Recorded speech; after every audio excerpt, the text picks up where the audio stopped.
Check 1, 2. Is this thing on? Check 1, 2. I gotta tell you, I'm pretty fucking tired of talking into a microphone.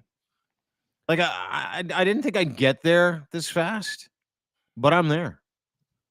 Only took 30 years. Good for you. I think you got I'm a real short. And it's funny because I'm watching all these like celebrities get into podcasting, like Smartless, Jason Bateman, Will Arnett, Sean Hayes. I was watching, listening to their podcast the other day and how giddy they are to be doing this and how excited they are to do this. And I'm like, what? You guys like this? You guys think this is fun? Bullshit. And then I realized it's not their main. No, it's not their main mode of supporting themselves. So they can treat it like they don't give a shit. And then I thought to myself, is that the key? Not giving a shit? Like doing a show like you don't care, because we've been forced to care about like a bazillion things over the years that we usually didn't have to care about. Like, things that we said, certain phrases, accents, that kind of stuff. And I'm like, all the ammo is out of my fucking ammo box at this point. Like, why even bother? And then it dawned on me this morning where I was like, I don't like this. I don't think I like this anymore. I don't think I like it because I take it too seriously. So I'm not going to take it seriously anymore and see how that goes. And if that doesn't work, then I'm just going to stop. Legit. Anyway, good morning. On that note, Locke, you want to talk about anything?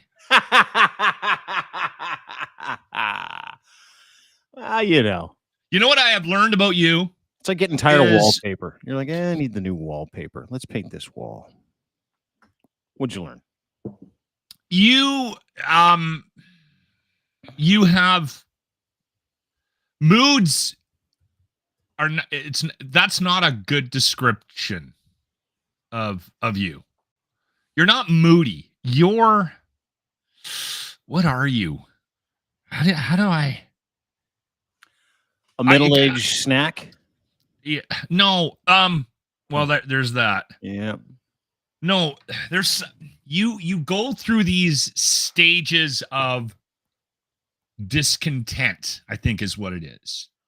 And then something's not going your way, or or the people around you aren't meeting your expectations or something. And so you get restless a little bit, and then you wonder, and then you sit in your own sauce for a day, and you're like, why am I doing that? And you reevaluate, and then something will happen. You'll get excited, like today, this podcast is going to be awesome, and then you'll be all excited again, and then you'll want to do 2 podcasts on the weekend with me. No, I won't. It's totally you. Like on Saturday, where you're like, hey, we're podcasting on Saturday, and I'm like, all right. And then you're like, okay, go Monday, Tuesday. And I'm like, yeah, okay. And you're like, no, Wednesday. I'm like, fine. I enjoy this. I look forward to doing this with you. Yeah, I do too. I just don't know if I like it in itself. Like all the things you have to keep up with now. Like back when I was and I'm at that age now where everybody's like, well, back when I was when radio was radio and it was what it was, you got in the chair, you didn't think about anything else. Nothing else is in your head. You didn't have to worry about pitfalls of words or phrases or identities or stories you had to stay away from. And the other day I was reminded of this because one of our YouTubes, actually yours and mine, both got canceled or not canceled, suspended for 2 weeks. And it was over an advertisement for one of our clients, which is a body rub parlor, by the way. And I thought about that. And then I thought about everybody's reaction when I went to Alberta to go interview David Parker. And then I think about the ongoing display of complete, absolute, and total foolish fuckingness of people in this space. And I'm like, do I want to be associated with this bullshit anymore? Because it's not the same. It's not the same. Like, you don't get to where you're going in this space the same way you got to where you needed to go in the other space, right? And I know this space is different, but this space is so fucking inauthentic at this point. It's like, what? Yeah, it is. By and large, it's super fucking inauthentic. You'd see the best authenticity of people in the podcast that actually matter and work. But when it comes to having a brand and doing what we do with Crier Media and all the other stuff, you're like, man, it doesn't, I don't think it matters anymore. Like, I don't think it matters. I think some voices do. I think some brands do by and large. But I think generally speaking, anybody can do anything with your reputation if they've got a media company. Anybody can say anything, and you can have a large group of people believe that thing because we're so fucking stupid. And I know we're in the pandemic of stupid, but it just over 30 years of doing this, not quite 30, like 26, 25, of communicating like this professionally for a living. It gets to a point where you're like, man, you either got to fucking hyper focus on one specific group of people, or you've got to be prepared to be unsuccessful, right? That's what it looks like. That's when I think about that, and I think about the content that works in this space, right? The rage content. We'll get to Moose a little later on, which is actually I don't think so. I think you're wrong. I think I think when you're getting started, I think there are strategies and there's things that you can do to get attention, and you've done that, and you've got. I mean, you're one of the bigger podcasts in the country, and you've done that well. I think you're tired of that game, and I think you're wondering if there's just ever going to be a point where, and I think you're getting closer to it with this podcast with me. I think you and I are very real. We're very authentic. I bring myself to this thing. Mm-hmm. I'm nothing short of myself every single time I'm on this podcast. I'm honest with you. I'm honest with the listeners. Me too. But it's not that. I'm not trying to be anything. I'm not trying to focus in on a group. I'm not trying to upset people to get them to retweet my content. There's none of that. I think I understand where you're at, and I understand that the problem is, I'll tell you another thing that I've learned about you is that you're very, what's the word I'm looking for? Sexual? No, you're very horny. No. You're very liberal with your time. Very smart. You allow a lot of voices into your life. Yeah. And so what ends up happening with those voices is those voices end up thinking that they on some level can give you advice. And whether you want it or not, and I've tried to not be this guy for you because I see it happening to you a lot. When do I tell you how to run your life and do your business? No, you don't. You don't tell me how to run my life. You don't tell me how to do my business, but you will weigh in on things that you don't want to do that I want to do, which is just, the meeting of minds and how people are like, I want to do this stuff. I don't want to do that stuff. It just seems like it's way too fucking hard to have fun with this, right? Like you see it a lot where you watch people morph into like, more serious versions of themselves, but it just seems like it's impossible to fucking have fun about this stuff. Like we're going to play a clip from Moose coming up here in a minute. I thought it was really fucking funny. There's some people that will complain, that'll be, and I know you can't control the thoughts and the actions of others, and I get that. I'm way past that. And when you got a lot of voices in your ears, the point that I was, totally. So you're being pulled a lot of different directions. Yeah. That's why I have pulled back on getting on the phone and trying to tell you how to do stuff.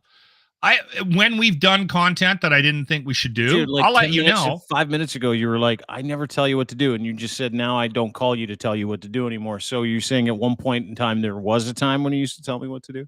I saw that as being an issue for you based on how many voices I know are in your ear. Yeah. And it's not, and more than anything, not so much about this podcast. I feel like if you wanted to bring something to the table that I didn't necessarily agree with, or I thought we should focus on in a certain light, I would tell you, because this also involves me, but I don't tell you how to run your business.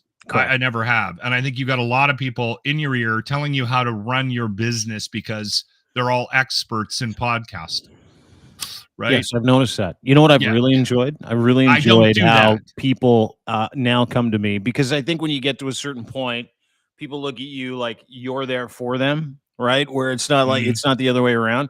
And so the word no is coming in very handy for me. Like I got a phone call the other day from a company, and they're like, we'd like to talk to you about merging so we can increase our position and look for an exit plan. And I'm like, what are you talking about? And they said, we'd like to talk to you about merging. Your company isn't going to achieve this. We're not going to achieve that. And these are people I've never talked to before in my life. And they said, we'd like to talk to you about you coming into our company and us turning that company into a bigger company and selling that company in the next 3 years. And I just said, no. There's a lot of that in the podcast. I'd like you to come over here, and I'd like you to do, no, we're good. We're done. And everybody wants the same thing. right? Everybody wants like money, influence, money. They want to be Yeah. the guy. They want to be the girl. They want to be the person that's known for, Yeah. doing this or doing that. And it's to your point, those are the things that are in my head, but nobody tells me how to do content. Like there isn't anybody out there that says, "Hey, don't talk about Moose coming up here in a second. Don't make fun of Dr. Mackus. Don't go after political parties. Don't like no. There is nobody telling me that Except it's not everybody on those Twitter. things. Yeah, but those people can go fuck themselves. Like I don't know if you've realized this, But you everybody also, on Twitter I know, is fake. And yeah, even, I told even you, the people that aren't fucking full of Twitter's shit. not the real world. Yes, dude, I've been telling you that for months. What? I know Twitter's not the real world. No, the content on Twitter is fun to talk about, but I know it's not the real world. Okay. Like that's where I found Moose. I got to get to it now. This is the only thing that keeps me in the game. Okay. I'm just wondering, like, should I like do a wellness check when I when I send my counseling bill? Yeah. $200 an hour. Like, No. Where do I send it to? No, what address, Steve? No, you don't. I don't need a Prior, I don't need you're any home. counseling. I'm good. I'm totally good. I swear. Are you writing this off? All right, play the stupid clip. It's not a stupid fucking clip. It's a great clip. Okay, I love it. That's the. You don't love it. You haven't seen it yet. You don't even. I love Moose. Moose is a treat. This is the dude from Grand Prairie. And keep in mind, the dregs are still out there. Everybody's still mad about something. Everybody's angry. I'm yet to figure out what this guy's angry about. But I've noticed now Justin Trudeau? Yeah, probably. I would say probably Justin Trudeau. I've noticed now that now that COVID has kind of settled science, right? If you got shots, you got shots. If you don't, you don't. Masks, whatever. Wear them when you want. Wear them when you don't. The vaccines are brilliant. Generally speaking, everybody has benefited. Well, not generally, absolutely. The entire country has benefited from vaccines. So now I've noticed that there's this real well, now we got to fucking pivot to the nuclear option, which is pedophilia again. Oh, we're back? We're okay. Going down the tubes and yeah, and I'm going to play this for you. We're back. That's a Flat Earth t-shirt. He went to the Flat Earth conference. I have that shirt. Is that really a Flat Earth t-shirt? I have that shirt. I think that's the Flat Earth shirt. When we took Jimmy dressed up, Jimmy, the little guy dressed in a globe. Yeah. When is that it? It's got to be a Flat Earth shirt. Oh my God, I hope it is. I need a closer look at the writing. They were selling shirts at that conference. Yeah. Well, anyway, enough of the shirt, dude. That's not the point. The point of this is Big Moose is mad. This is a guy from Grand Prairie that tried to attack Chrystia Freeland, the deputy prime minister of the country. Yeah. What the fuck are you doing here, Chrystia? Go home. Fucking go home. Anyway, he's big mad now still. And again, like I said, it's the nuclear option for anybody who doesn't believe in science. Anybody who's still screaming freedom about some kind of slavery and tyranny in this country, of which there is absolutely zero, like fucking none. And like Dr. William Mackus the other day, the fake doctor, the radiologist, is like, the injections are bad. The guy that put out that 80 doctors died from all these different vaccines to end up being alive. Anyway, he's now gone. He called me a pedophile yesterday because I'm like, dude, you're not even really a doctor. He goes, you're a pedophile. And I'm like, all right, here we go. Anyway, did he really? Oh yeah, 100%, dude. Yeah, I already gave it to my lawyer. I don't understand what the pedophile thing. It's like why? Well, I'll tell you why. This is why. Before we get to Moose, I'll tell you why he's talking about pedophiles and guys sticking their things in other guys' rear ends and this thing. He's very obsessed with QAnon, right? With gay sex. These guys are all obsessed with gay sex, and I think they project, and I believe they're projecting the sexuality of children as well. Like that's one of the things that really gets me about this group is that they run around every time you say they're like vaccines are bad. You're like, actually, they're really good. Here are the stats. Okay, well, fuck you. They killed all these kids. No, they didn't. Those are lies made up by Druthers and Dr. William Mackus and Dr. Spiker. It's part of a religious effort in the medical community to create confusion. These are all born-again losers. It's like, no, they're not. They really know what they're talking about. And you're like, no, they really don't. And case in point, I want you to listen very carefully because now that we've taken all their excuses away from these dumbasses, now that we've removed every medical excuse, like There's a big one that David Parker put out and made me fucking laugh my ass off. He's like, no one can explain cancers are on the rise. And I'm like, yeah, you can. Population, and those numbers are wrong. They put out different numbers. Cancer is on pace for the same amount of mortality as it is according to the population every single fucking year. So that, he's running around screaming about turbo cancers. I think we also not real. I also don't think we live very healthy. Like, you know what I mean? No, I think of course we don't. We're disgusting. And we take too many pills. And dude, you see Morgan Spurlock died yesterday too. Morgan Spurlock from Super Size Me, the director. Yeah. Cancers. I mean, he treated his body like it was a food wonderland. So who knows? However, the pedophile thing is like the last thing that they have in their tool of idiocy, their toolkits of idiocy, where they pull out, where they say something to you and you're like, no, that's wrong, and here's why. And they go, okay, what about this one? No, that's wrong, here's why. And they're like, oh, fuck, it's the last thing. You're a pedophile. So anyway, this is Moose's rant. It's all time. It includes everything from the New World Order to guys buggering each other in a farmer's field. And, of course, some pedophilia and the freedom movement. But he's looking for some... dude, watch it. We're going down in flames, guys. It's time fucking everybody stood up. We got to come up with a fucking plan. If you got any plans, give me a call. Let's talk about it. And I got to know who you are. Did you see that? Before he said... He's like, it's time to fucking go. I don't have any plans, but if anybody's got a plan, DM me because I'd love your plan, but it's time to go. So I'm not going to speak to some fucking Joe Woke prick off the street that's got his head up his fucking arse, that's got nothing better to do but sit in fucking mom and dad's fucking basement and fucking cause problems. And the division in the freedom movement, I don't even pay attention to that shit anymore. That's right out the fucking way. It's gone. It's fucking bonkers, man. What the fuck's wrong with this country? You call yourself freedom people and you're helping fuck the country? Snap the fuck out of it. These sick fucking pedophile fucking motherfuckers gotta go. And I'm fucking tired of them pricks. Fucking shoving their fucking dick in another guy's fucking ass. That's what they should be doing all the time. Go fucking be busy over there. Go fuck in the middle of that fucking field over there and have all the fun you want. When it starts affecting our lives, guys, and it has been affecting our lives the last 3-4 years, they're ramping it up big time right now because they know they're getting some fucking pushback. As far as I'm concerned, they're not getting enough fucking pushback. Yeah. Let's get together, people. Let's fucking stand up. Even if we get 500 fucking people to make a stand, we stand firm. We do not fucking move. Like, what is that? When they come for our lives, we got the fucking right to arm up and defend ourselves. Jesus. He's not Anyways, done. guys. Anyways. Let's get together. And if they pass that treaty, they're really going to ramp things up.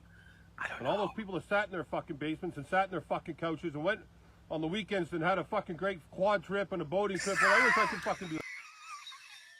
He's mad at guys going away on the May Law. He's mad at the campers now. They should be fighting. They're too free. They should be building bunkers and... Dude, they're too free. Pedophiles. But I can't. There's too much up here. Thinking about Can't go camping. On the shoulders. Actually, camping might help you. You can't go camping, Locke, and you've been there, right? Where you're thinking too much about things that you can't actually pack for the camping trip. I think you're gonna forget. I know why you like Moose now. You're gonna forget the ketchup packets. You're gonna forget the bug spray. Hell, you might even forget your GPS. Who knows? You can't. There's no way you can get all that stuff together for a nice May-long camping trip on your quads, eh? There's no way with a fucking brain full of genius like Moose. The only problem not with done. This... Not done. Okay. There's a good 28 seconds left. Let's get together, people. Let's get together. It's not binding. Nothing is binding. When they put ink to paper, we have every right to fucking refuse it.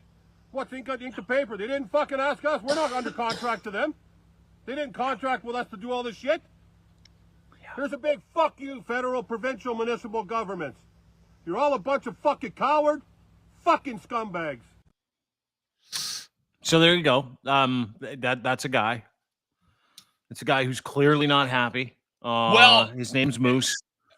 And he has to be on a watch list, right? Like, yeah, he is. Several like people. All kidding aside, I mean, I see. there's That's just one of those ones that I bet you authorities look at and they're like, "Oh, it's him. Let's watch this and have a good laugh." There's no need to put him on a watch list because he's so stupid. He is so mentally verklempt. He is so brain dead from the neck up that there's no way that guy can ever be a danger to anybody. Like I'm sure that there are people like that on CSIS's extremist watch list that they're going, hey, that guy's not even an extremist. He's just mentally disabled to the point where it's like, hey, the most dangerous thing he could do is stab himself in the eye with a fork. Like literally, he's that stupid. And you can hear it come out in whatever it was that he was trying to say. I hope One second he's talking about dicks and arses, and the next second he's talking about quads, and the next second he's talking about how much he hates the May long weekend and the freedom movement, and they can go F themselves, and the government can go F themselves.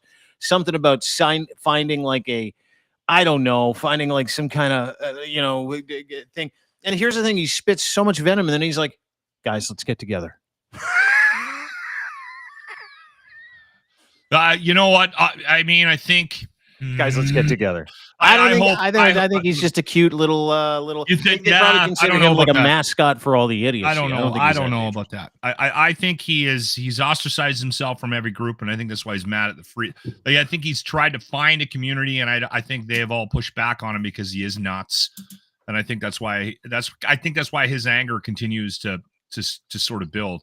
And people are watching his videos out of curiosity because of the shit that he says. It comes out of his mouth. They're not watching it because they're getting behind. Let's Moose. Let's go, Moose. I know. That's why Sunday at 3. Let's get a rally. Like, none of that's happening. This guy doesn't have the ability to actually mobilize people on any level or any front. And so that's just pushing him further. You didn't take that tape measure he had in his hand seriously? No. What is? I kept wondering if he was going to use it as a prop. Like, I think he probably went into the video with some sort of idea to show, charts and graphs or something. Yeah, he looks like a real charts and graphs guy. What's that? It was like that guy. A billboard that he put up that he spray painted, which, by the way, is spray painted like it was spray painted by a 3-year-old.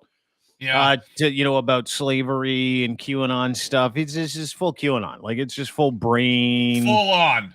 Fog. Right? Like, yeah, he's absolutely out there, but still so funny to me. I don't know why he makes me laugh. He's one of those characters that from this whole thing that makes me like, there's a bunch of people like this that made me laugh. Like, Jeremy McKenzie, his whole thing made me laugh because same people that keep shooting themselves in the foot, that get put on watch lists, that get thrown in jail. They think, hey, this is a good time. I'm going to express my right to freedom and freedom of speech. And they're like, hey, there's some things you can't say. And they're like, fuck it, I'm going to test the result. But like guys like Jeremy test the result. Guys like Moose, they just do shit. And it's those guys I find hilariously entertaining. Because to your point, nobody's going like, you know what, Moose is on to something.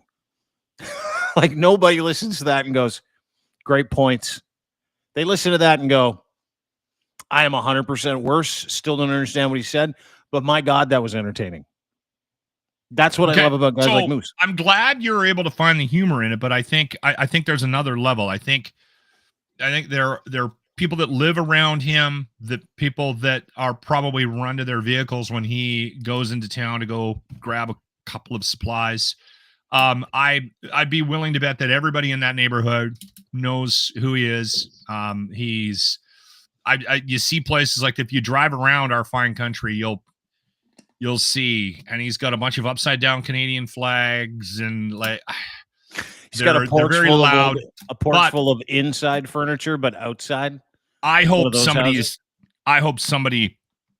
is keeping an eye on that man. He's also into the postman side of stuff, where none of the laws appeal to him. What is that? What is the postman? It's like Freeman?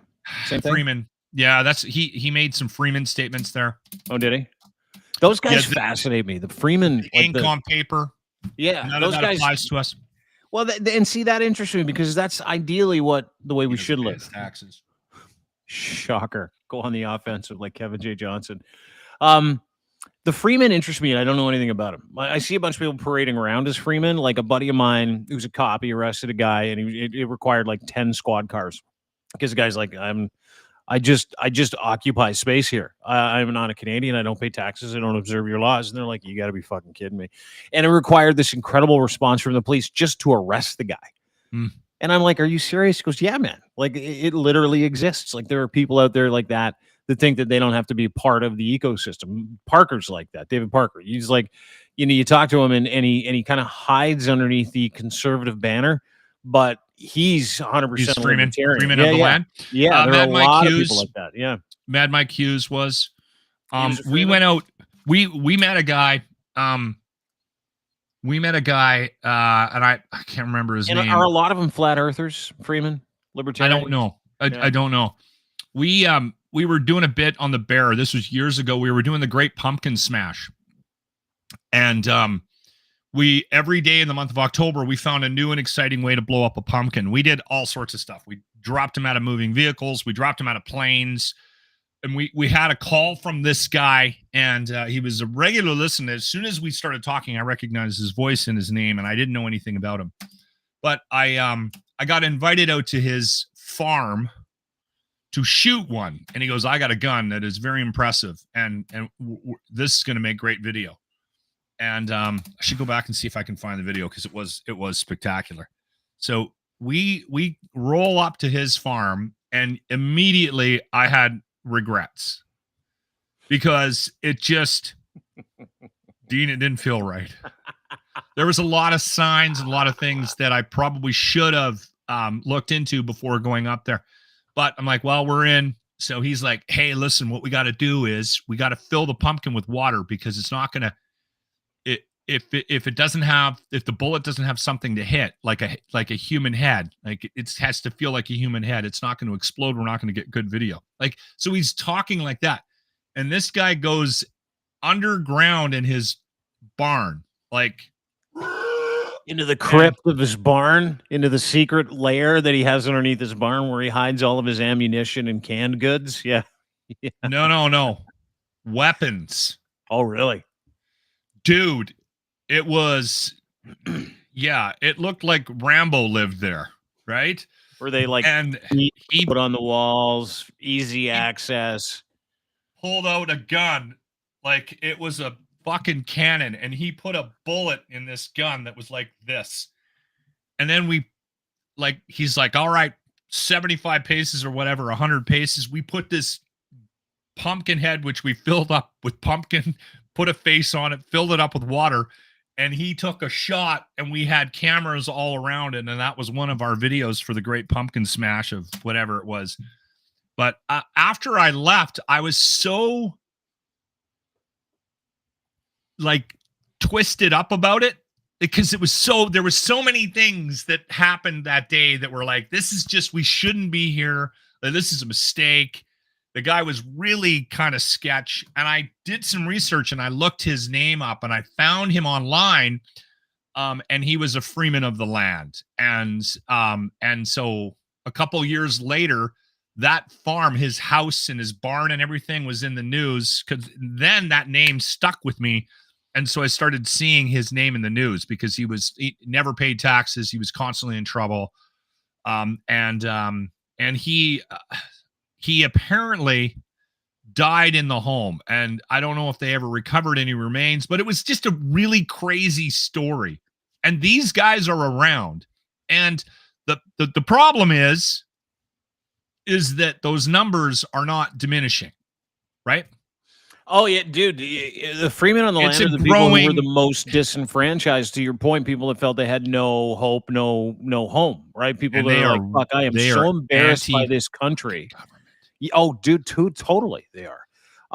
Just did some reading on it yesterday, and even talking about it now. Freeman on the Land movement, sometimes spelled Freeman on the Land, or abbreviated as FOTL, is a loose group of individuals who adhere to a pseudo-legal concept and conspiracy theories, implying they are bound by statute laws only if they consent to those laws. They're mostly present in Commonwealth countries like Canada. That's where they're most prevalent. We got a ton of Freemen on the land here. It's called the Sovereign Citizen Movement in the United States. The name Freeman on the Land describes a person who's literally a free man On the land where they live, movement members believe that they can declare themselves independent of the government and rule of law, holding the only true law as their own idiosyncratic interpretation of common law. They do it through the postal system somehow.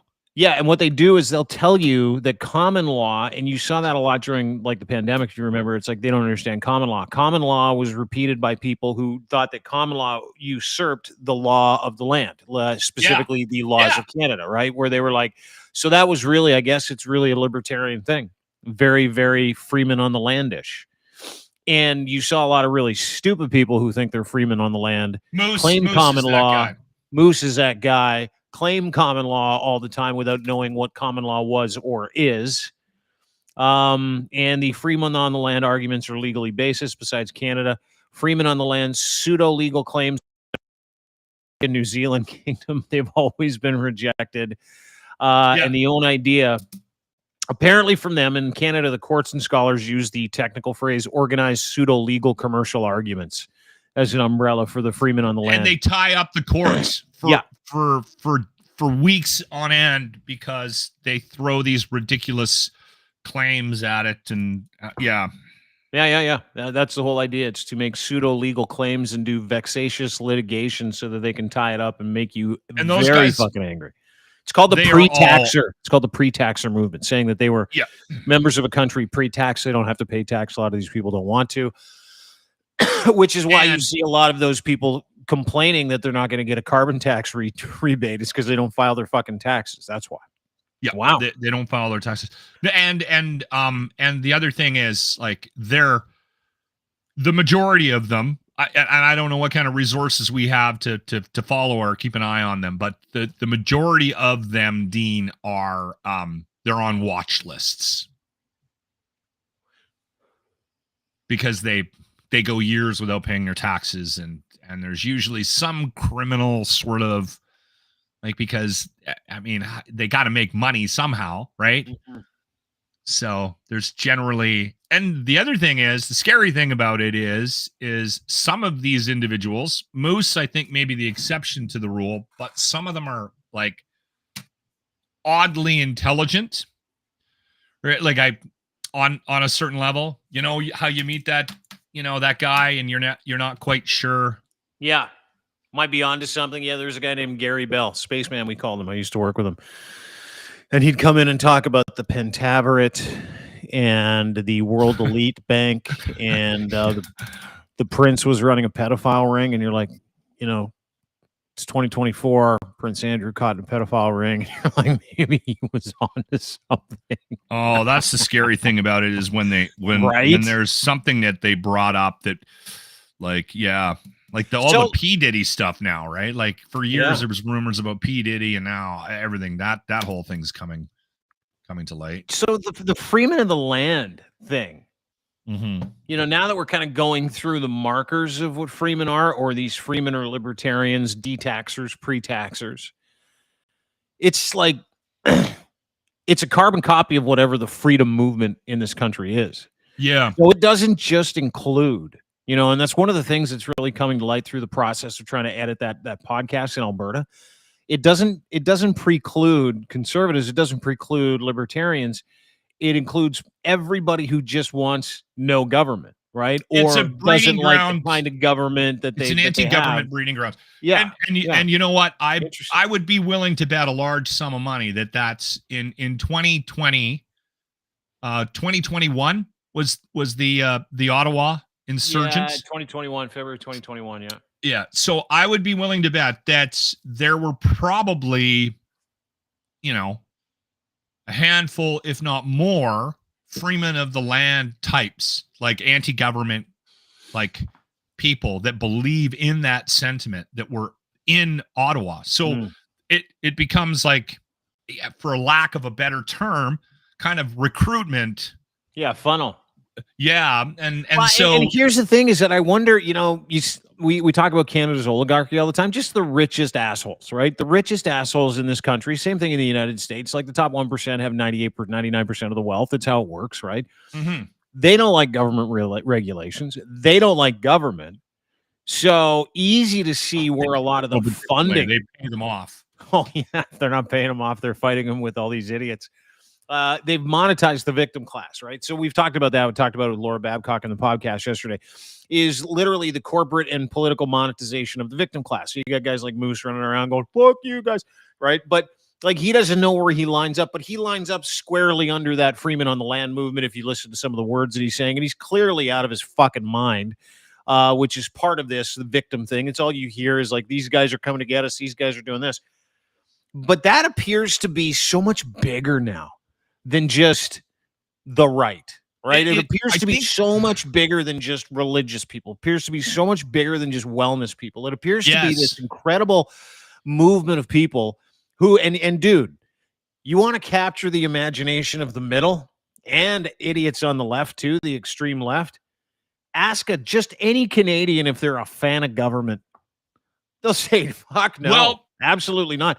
So it's kind of genius how they've hustled all these different groups in the same funnel, and they're all working towards the same goal, which is like little to no government, or as David Parker says, less rulers, more rules, which in effect is anarchy. But whatever, I'm all into a new country, new way of doing things. If we want to get crazy in Canada and do away with the rulers and have rules, I don't mind. I'm a quick talker. I can do my thing. I think a lot of it, like what's happened in the past, like years ago before social media, was you might have a crazy neighbor, right? Okay. And you move into the area, and before you get a real good bead on things, and maybe you ended up in that area for whatever reason. So you might be a bit disenfranchised, right? Already. You're already a little upset. Maybe a radio company fired you and you had to sell everything and move to a farm.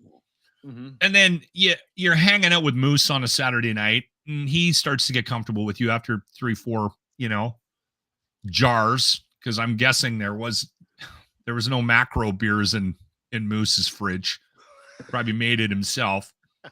And then Moose starts to share his opinions about government, and maybe he sort of sparks a seed or touches on a similar level of anger that maybe you have, and then all of a sudden you and Moose are, you're on board, you're on the same team, and and then you learn a little bit about common law and how to subvert. A little bit being the operative word, yeah. But it's like the guy who came up with common law.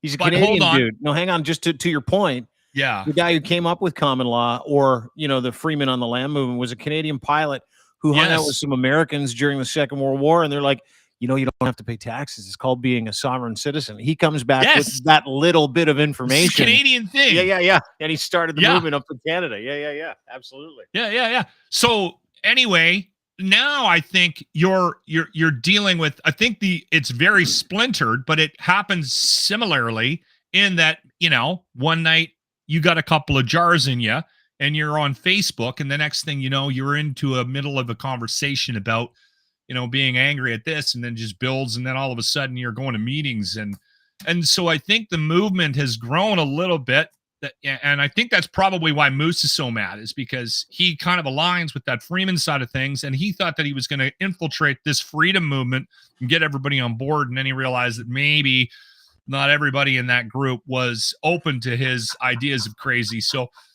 right? Poor Moose too, right? Like, he's one of those guys, when you have a moment when you're a kid, right? You get this like idea when you're a kid. Everybody has these breakthrough moments where you're like, I don't know, I could be the leader of rulers. I could be the guy. I could be the captain of the basketball team. And you get these like ideas in your head, and then you get real brave one day, right? Where you're like, I'm going to make a video. And you make this video and you make this statement.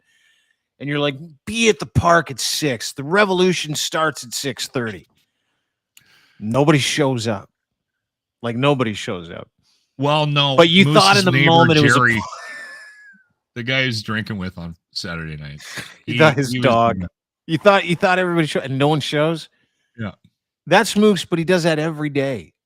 Like, that's a lot of these people. They do it every day. They got this flight of fancy. Like, I'm going to be a fucking warrior for my cool group. But the other problem with Moose is those videos done. And then any amount of attention he gets for those videos, he probably thinks it's because of his genius. That it's the support and everyone's behind him, but it's not. We're watching him laughing. Dying laughing because of how insane it is. And he's perceiving that as support, right? So do you think that people like him, or even this guy William Mackus, who's running around calling me a pedophile because I pointed out he doesn't have a medical license and he's not a doctor, which made me laugh even harder. My lawyer's taking care of that. No big deal. Do you think that they look at the view count and look at the interaction with some of their like clear stupidity? yes, they do. And go, I'm Yep. famous. I'm important. I really struck a nerve. Because on the other side of that, do you think that they know? Yes. And here's the other question, that we're dying laughing, playing it for our friends, which is why the view counts are so high? No. Okay. Well, they should. Moose thinks that he's rallying this country. Does he really? He's on to something? Yeah. That's what I love about 100%. these guys. Like in their if little, you sent Moose in their a little note, world, they come in from a day like yesterday where Moose is like, oh, yeah, I got 40,000 people watch that fucking video. We're gonna fucking change the world, baby. Gonna change the world. Me and the dog and you. And the remember change the world. Remember the guy that I had on the locker room? Yeah. Well, I never played the video, but the guy that wanted to separate Alberta from Canada and join the United States, but Trump's United States. Trump was going to be the president. And then what they were going to do is they were going to get Trump to bring United States military equipment into Alberta because they realized they would have been landlocked. So then they were going to start a war with, get this, northern BC and take over northern BC so that they had a pipeline to the ocean. And that guy had merch. That guy had a Facebook page. That guy was, and so I put him on. Was there a interview. plan though? Was there a plan to take over northern BC? Like, did they tell you how they plan? They're like going to take up arms or just going to move in? The military was the American going to military was going to help invade. them take. United States military was going to take over the northern section of BC so that they weren't landlocked. This is the plan of this organization. And he still sends me notes. And I got so angry in the interview, and I was embarrassed because I was legitimately trying to have a conversation with this guy. And he sent me a note afterwards, and it was basically, he was mad at me for not letting him speak and getting his points across, and none of it was like, he didn't see the embarrassing, like what they were saying. Like, see, I want to talk to him. It completely escaped. I want to talk to him because this is all coming together for me, right? In a time where we're all confused, I'm becoming very crystal clear as what's going on here. Is that you've got a group of people that understand that there's money at the end of that rainbow. That's all most of this is, right? It's just a scam. There is money. Like when you mention a guy like David Parker, right? Mm-hmm. Like, to me, I think that guy's motivated by money. And I think, listen, maybe his values align a certain way and then he leans a certain way. But I don't think so. I don't think you're wrong. I spent a couple days with David. I know David a little bit, not well, familiar now with this process. And the support that he does comes with, like, events is a moneymaker for him. And it's important. Absolutely. And but I'm showing up to like a city hall somewhere in rural Alberta, he'll bring with him, a crypto guy and a precious metals guy. He'll attach this is what he does. He does dates like this all over the province, where he'll tell people it's never been more important to prepare for doomsday effectively and the end of the financial markets by giving his friends your hard-earned money. And having him converted into Bitcoin or precious metals. And he makes money doing that. Moose, though, the point I was going to make is there are individuals out there that Moose is not out at those seminars, yes. Moose is not, he's not making a financial windfall from those videos. Moose is not at any of those how to give other people your money seminars, right? Moose has all of his money buried in like a shit sack behind the garage. That's where Moose keeps his money, in the dirt bank. When he fixes the neighbor's toilet, Janice's toilet, because it plugged, right? And he takes his truck over there and he's got a rotor-rooter, right? Or he's got some tools his dad left him when he died, right? and he takes that $100 to fix the toilet. Mhm. He's not claiming that. No. But that's as far as Moose's windfall goes from. Some of his neighbors' stuff might have made it onto Kijiji too. You never know, right? Some people in and around the Grand Prairie area. Generally speaking, a lot of those guys have to resort to interesting ways of making money. But to your point, the whole thing is about money. That's what makes me laugh, is that guys like Moose, they get these guys all jacked up, right? Moose is not on the financial receiving end of any of this stuff, by the way. I bet you this movement has cost Moose hundreds of thousands of dollars of his own money in spray paint, boards, paper mache, whatever, videos, internet shit. The irony is alcohol, drugs. He's probably doing quite well by not paying taxes. Something to be said for that too. Can we talk for a quick second about UFOs? Because our UFO podcast last week, the one where you admitted to maybe seeing a UFO. No, I saw something parabolic. You say you did. I believe you did. I don't know what you saw. When you were at Joshua Tree doing your yoga training. Whatever. You and your friend saw a light that exploded inside itself and disappeared that was super bright that you think was a UFO in a very famous area called the Joshua Tree in the desert around California. Well known for alien and UFO activity. I believe you. Okay. But the heat's coming. When I say the heat, I mean, all the stories that we've heard about UFOs, ones where it's like, oh, the government went out, they make up oh, no, the government said that was a hot air balloon. Couple weeks ago, there was this news story where the United States announced that they were looking to get in contact with someone in Canada that was in charge of keeping its UAP secrets quiet. And I found that very fucking interesting because it was the same week that you had your sighting. And it wasn't just the same week you had your sighting of whatever UFO that you said you saw. And again, I'm not discounting it. I'm just trying to be accurate for the sake of accuracy. Right. And what I'm saying is you saw it. I didn't. I can't speak to what you saw, but you can. And there were other people. And I looked up your Joshua Tree incident, by the way. Yeah. There were other people other than you that you do not know that saw the exact same thing you saw, like this gentleman named Mr. Wilson.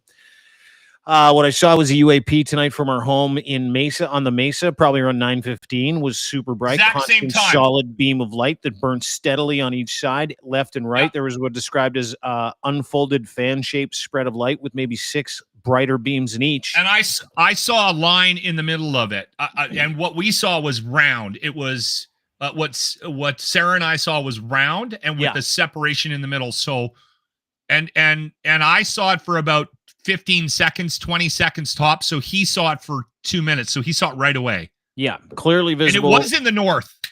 That's what he said. It's headed slightly east. Yeah, when it was each side, left, right. Yeah, he said there was a left and a right. So he must have been a delineation line between the halves. To your point, you said there was a line in the middle. Else caught sight of it. Yeah, I got it. I tried to find Don Wilson on Facebook, but there was too many of them, and I never. He must have a. I tried. What he said here is it was clearly visible for over 2 minutes. It came from slightly northwest, headed slightly southeast, but completely disappeared when it got pretty much directly overhead. Weird and freaky, I must say. I wonder if anybody else caught sight of this thing. Basically, same thing. He said it gave him the chills. You said you got the chills, right?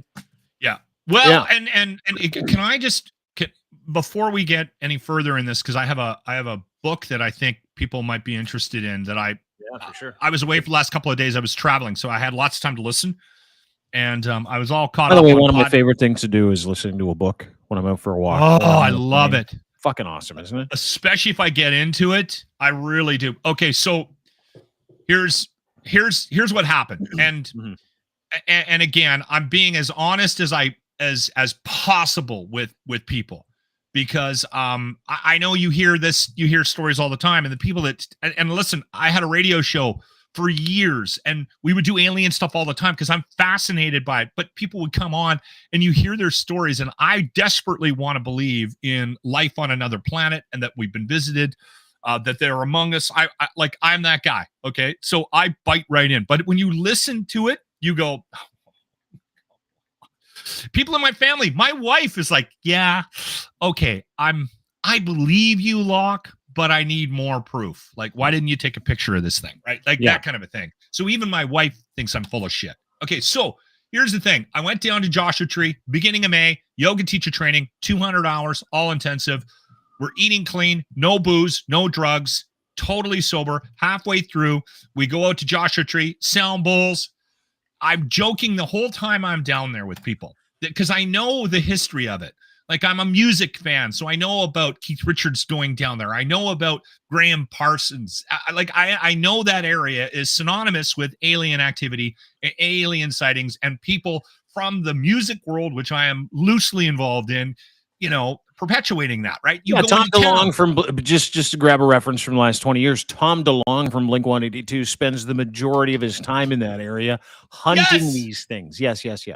Yes. Okay. Yeah. So anyway, I was joking that I wasn't there for the yoga. I was there for the alien, and our group, the 10 yogis that went down there to do the yoga teacher training in Joshua Tree, became very tight. It was a very tight knit group. So we had a lot of fun, but they started buying me like alien stickers when they went into town, like all that. Right. So I understand that this is even crazier that I actually saw something, and I saw it with Sarah. We had Sarah on the podcast.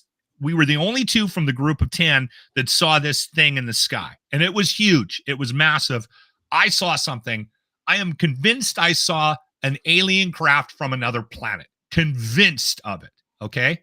Now, the last couple of days, I've listened to this book. I'll share the book with you. You can have a look at it. All right, here we go. This is the name of the book. And I listened to it on Spotify. It's actually free on Spotify. Okay, it's called Encounters, and the woman that wrote the book was recently on a podcast, Joe Rogan. I think that's why people are talking about it. It's not her first book about encounters, and she's also a scholar at the University of Arizona or something. Anyway, she studies and teaches philosophy and religion, and so this book is about the connection between the theoretical world and the UFO world. And it was a wildly interesting book. Okay. So in this book, first of all, amazed that you, even though you listen to it, by the way, my preferred method of reading a book is listening to a book on tape. Everybody should. Good for you for fucking doing this. Good for you for getting into a book about the theoretical relationship between alien life forms, philosophy, AI, and science. Good for you. I'm really impressed. It's a fascinating book. Now, I'm going to listen. Can I say, Dean, can I say this? Yeah, for sure. If I hadn't seen anything in Joshua Tree a couple of weeks ago, if I had not seen a craft from another planet, I would have read this book anyway. Showing you their alien riz. Yeah. Because you're into it. Last night, what have I told you about me and dreams? Hold on. What have I told you about me and dreams? Sometimes you wake up and your pants are sticky. That's not what I told you about dreams. I don't remember what you told me about dreams. That's why I said that. I don't dream. I don't remember my dreams ever. I sleep like a ton of bricks. That's because you drink like 6 beers before you go to bed. My whole life, I've slept like a princess. I get 7-8 hours. Yeah. I maybe get up and I pee once or twice, but I don't have dreams. Last night, and I know I spent 7 hours with this book in my head, but I had an alien dream last night. It's one of the most vivid dreams I've ever had in my life. What happened? Dean, I'm telling you right now, I had an alien. They were trying to communicate with me through my dreams. What were they saying? I'm walking in a field. But it's like a park, like the roads are paved, but there's trees and there's grass and there's park benches, and I'm with somebody and we're having a conversation, a very serious conversation. I can't tell you who was in the dream with me, but it was some guy, maybe a friend of mine, whatever. But I don't know who. But everything was really bright, like wildly vivid. And when I tell you that this is shocking to me. The reason it's so shocking to me is because when I wake up in the morning, if I've been dreaming, I never remember any of the details. And it's always like very opaque and like anytime I've ever remembered. Yeah, one of those ones where you had a dream, but you can't remember the really specifics of the dream. Yeah. And then if you try to start to retell it, you lose. I know. Like, That doesn't make any sense. Okay, so you just move on, right? You start wondering if This- you're losing your mind or you got Alzheimer's because you can't even remember your dreams, like those ones where you wake up. Yeah, I get it. I got it. This I'm dream, walking in a park, colors are amazing. This ball comes down. It's quite big. It's big, like a little bit wider than my shoulders, and it's silver, and it's got like some knobs and stuff on it, right? And it comes down, and at the time, and there's another one, there's two of them. They come down in a pair. Now I'm ignoring who I'm walking with. You saw a pair of bright balls. Silver, like, and they're floating. Okay.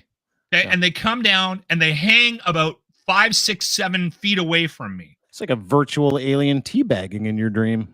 I feel like I'm being communicated with, and I'm not at all concerned at all about the communication. I'm not upset. I'm not worried. I'm not anxious. I'm not mad. I'm not strangely comforted by the whole experience. A lot of people report Don't make fun of when me. they have these. No, Don't make fun of me. Aliens are visiting in my dreams now. Okay, so you can bite me. No, but I'm saying that some people report their alien encounters or dreams as being, not being afraid, strangely comforted by these dreams or beings when they get visited by them. That's all I'm saying, dude. You're in line. No. I'm not mocking you yet. Listen, I will. Now, not yet. The thing hangs there. We're kind of talking back and forth, but with our minds. We're talking back and forth with our minds. I can't tell you what the communication is. You don't know what was said? No, I can't remember what was said. Listen to me. Okay, hear me out now. All of a sudden, I'm floating. Okay, listen to me. I'm floating. I'm listening. This alien is now carrying me, and I'm flying above. I'm flying above the park. Okay, and I'm kind of like, where are these? Yeah, but where are these alien balls at this point? Like, where they're right in front of me. They're obviously picking me up. They're levitating me. And it's going up by these alien balls. Yes. Okay. So now you're hovering above the park with said alien balls. Yes. And you're looking down on the park. The other one's over in the corner of my eye. I don't really have all the details on the other one, but it's two of them. Okay, and then I'm sort of following the other one, and I'm now I'm freaking out, and I can't figure out. And then I stop the dream. My conscious mind kills the dream, and that's where it ends. I'm maybe get to 40, 50, 60 feet off the ground, and then I stop, and then I wake up in the morning, and I remember every freaking detail of this dream outside of the communication that I had with him, with this alien being. So, first of all, I believe all of that. I am not mocking you. I'm now. You are mocking me. I feel like there's mocking. I'm going to ask you a series of questions. Okay, ask me a series of questions. Just a series of questions. These alien balls, they were silver. Any hair? No, there was. Were they see, you're mocking me. An alien penis. It was like, no, it was not like completely two big alien round. Ball. Okay, you don't need to answer that because. And it had like a jutting thing out, almost like something. Like a wiener. I think the thing came out a little bit, but it was more of a communication thing. It was like it wasn't very a completely Freudian round dream, ball. First of all, your dream is very Freudian. Two balls and a thing that stuck out from the balls. Okay, there's that. Might be a Freudian thing. You might want to consult Freud. Second thing I would ask you. Did your dream feel tactile, like more tactile than any other dream you've had, where you're like amazed at contours and colors, and it was like you talk about vivid, like was one of those wildly vivid. Okay. Almost brighter than real life. Like the greens were green, the silver of the alien craft was very silver. Everything, like I was seeing. The alien craft look like the Millennium Falcon? No. Okay. I should, if I wasn't such a shitty drawer, why didn't you get up and start writing this stuff down? That's what people do. They interpret their dreams. I didn't need to. Clearly not. Yeah. Plus, I stopped the dream in the middle of the night. I didn't get up. I had a real strong anxious moment when I started floating, and then that's when I killed it. That's when I stopped the dream. Because you were too high off the ground. So you weren't afraid of the alien encounter in your dream. You're afraid of heights. Which I am legit. I wonder if so. We might have some psychosomatic stuff there. A lot of different things that feed into it. Several different things would feed into that dream that would probably facilitate an explanation in and around the area of recency bias. That With would respect to probably, the book. with respect to the book, with respect to how you are, the journey that you're on, being afraid of heights, conquering different things. I think a psychologist would kind of lead you down that road. This is what I meant. But I think you should still go, specifically at parties and in public statements. You should just go with, I was visited by aliens in my dream. I honestly believe that after the visit, after the sighting that I had at Joshua Tree in California, Yeah. that now on some level they're trying to reach out to me to explain what I saw. See, Do you really believe that? and I have a feeling this isn't my last encounter through dreams or in my waking hours. Can I ask you a I'm going to question? encounter an alien being. Let me ask you another question. Yeah. So you were super calm when you met them in your dream. Would you be calm if you met them in real life? There's one question. Yes or no? Yes, I think, again, like I said, You think that was When like somebody- prepping you for a meeting? Prepping you for a meeting with ET? somebody asked me, like, that question's already happened to me, not on the podcast, but it's actually happened. Somebody asked me, what if that sighting in Joshua Tree, they actually came down and, a being got off the craft and came and said, hey, we want to chat. Right? I said, I'm getting on that craft and I'm going to be the conduit between alien life and mankind. They're probably looking at you right now going, They're well "We aware need- that I'm the guy. We need an empty vessel to communicate to the Americas." And they're No, like, they need me. who can we They need get? me. That's a total empty vessel that we can communicate with, whose mind hasn't been melted by things like academia,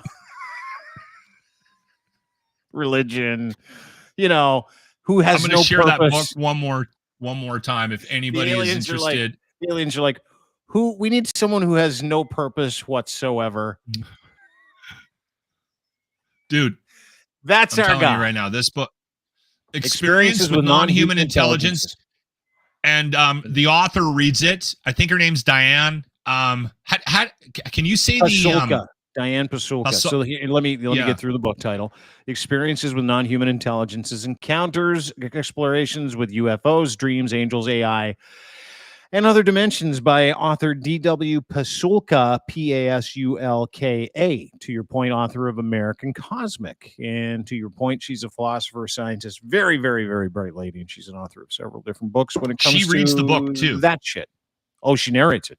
Yeah, she narrates it as well. And again, I like people that narrate their own books.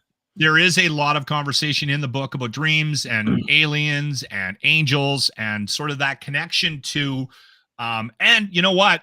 There is a big conversation. If you're into AI, there's a huge conversation in the book about, she actually interviews this one woman, who is very positive about AI and the development of AI with mankind and how we're sort of at a precipice. And this is an evolution of humans, of Homo sapiens, and AI is going to lead us into this sort of next stage for the world and for human life.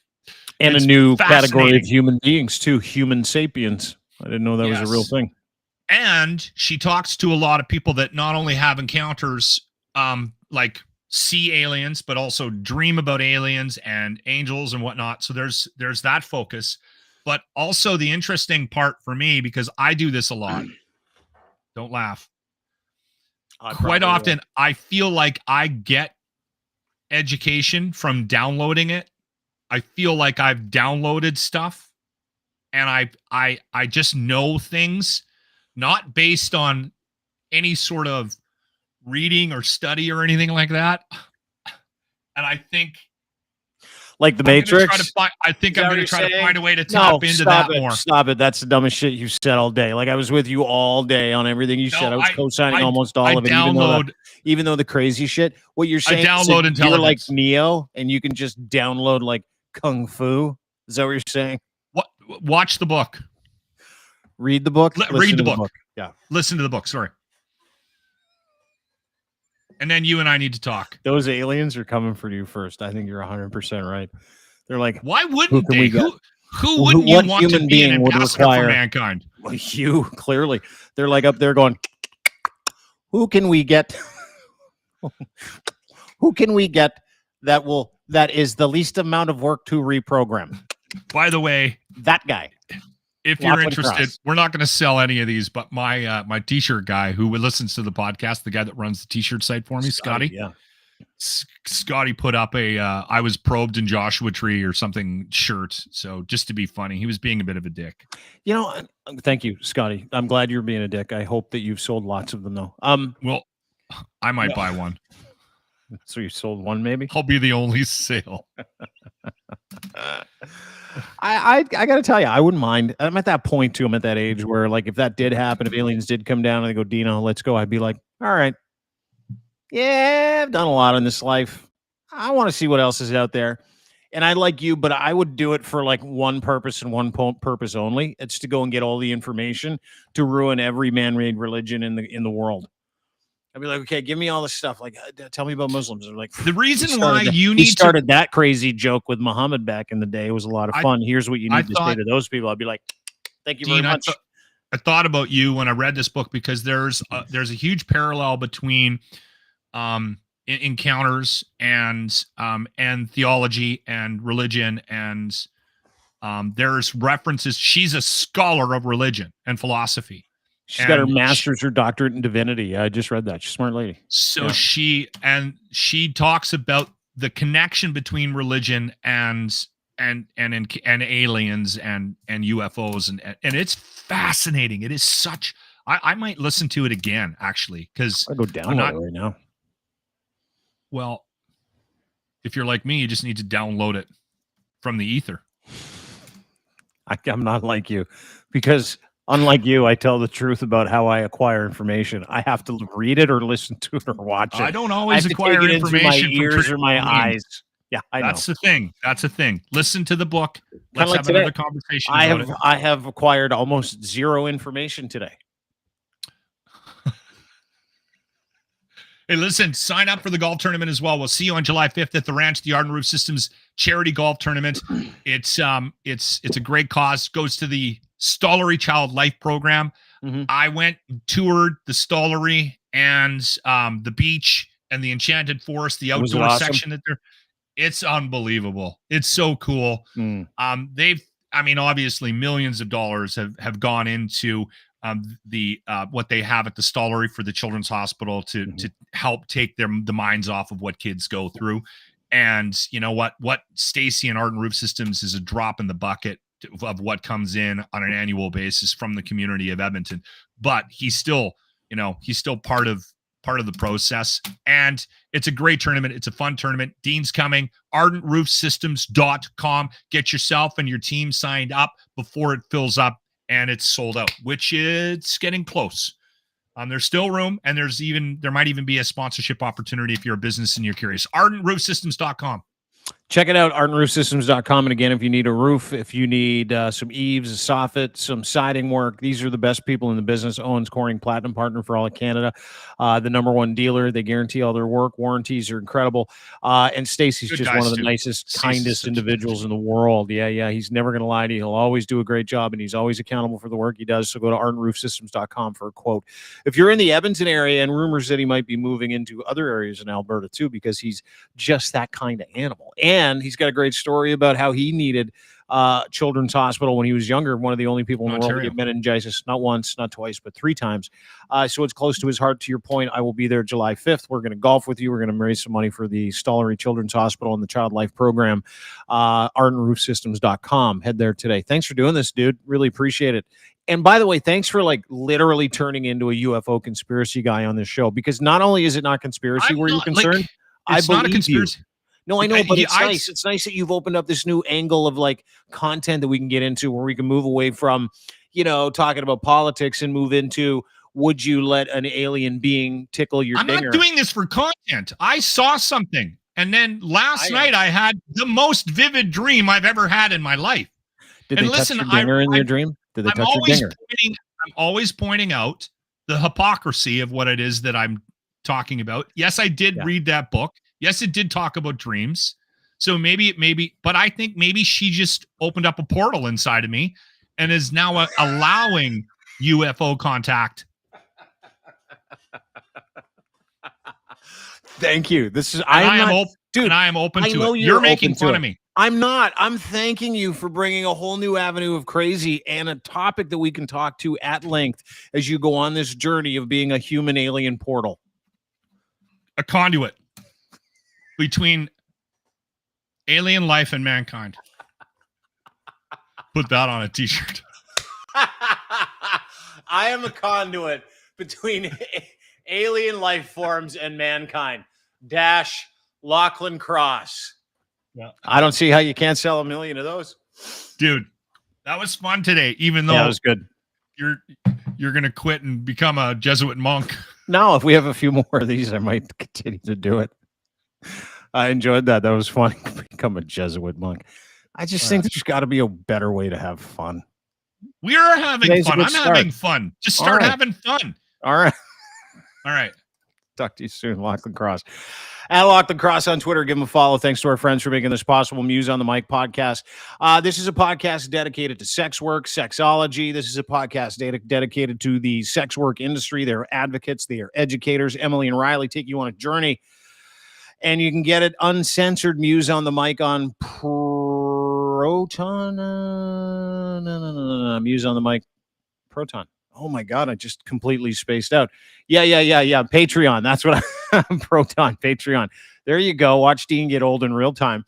Muse on the Mic, Patreon. You can subscribe. It's only a couple of bucks, very uncensored, and they're educational. You can get the YouTube version on YouTube, Muse on the Mic, and of course, their podcast.